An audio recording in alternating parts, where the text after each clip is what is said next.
Hello friends, welcome back to Melina கிச்சன். Today Melina கிச்சனில் ஒரு சூப்பரான ஷைடிஷ் ரெசிபி எப்படி பண்ணுறதுன்னு பார்க்கலாம். இந்த ரெசிபி பண்ணுறதுக்கு நான் இன்றைக்கி 1/4 கிலோ முள்ளங்கி எடுத்திருக்கேன். அதை தோல் சீவிட்டு இந்த மாதிரி குட்டியாக கட் பண்ணி சேர்த்துருக்கேன்.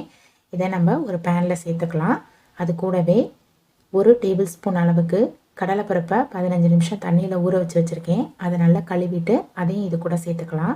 அது கூடவே இந்த முள்ளங்கிக்கு தேவையான அளவு உப்பு சேர்த்து கொஞ்சமாக தண்ணி சேர்த்துக்கோங்க. ரொம்ப அதிகமாக சேர்த்துட வேணாம், முள்ளங்கி குழஞ்சி போயிடும். ஸோ கொஞ்சமாக தண்ணி சேர்த்து ஒரு மூடி போட்டு இதை வேக வச்சு எடுத்துக்கலாம். இப்போது மூடியை ஓப்பன் பண்ணி பார்க்கலாம். பாருங்கள், தண்ணியெல்லாம் நல்லா வற்றிட்டு முள்ளங்கி நல்லா வெந்துருச்சு. இதை நம்ம வேறு ஒரு பாத்திரத்துக்கு மாற்றி வச்சுக்கலாம். இப்போ அதே பேனில் 1 டேபிள் ஸ்பூன் எண்ணெய் சேர்த்து அது கூடவே 1/4 டீஸ்பூன் கடுகு, ஒரு கொத்து கருவேப்பிலை, 2 வரமிளகாயை இந்த மாதிரி கிள்ளிட்டு சேர்த்துக்கோங்க. இதெல்லாம் நல்லா பொரிஞ்சதும் ஒரு மீடியம் சைஸ் பெரிய வெங்காயத்தை இந்த மாதிரி குட்டியாக கட் பண்ணி சேர்த்துக்கலாம். இது கூடவே கொஞ்சமாக உப்பு சேர்த்துக்கலாம். சேர்த்துட்டு இது எல்லாத்தையும் மிக்ஸ் பண்ணி விட்டுக்கலாம்.